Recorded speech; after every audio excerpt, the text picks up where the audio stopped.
again. A lot of you have asked me what is a hookup, like a Mark hookup makeup thing. It's a little connector.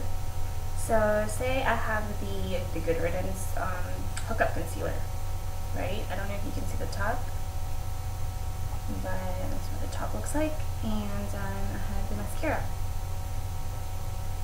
It's a really tiny mascara, but it lasts for a long time. What you do is, this is the hookup connector.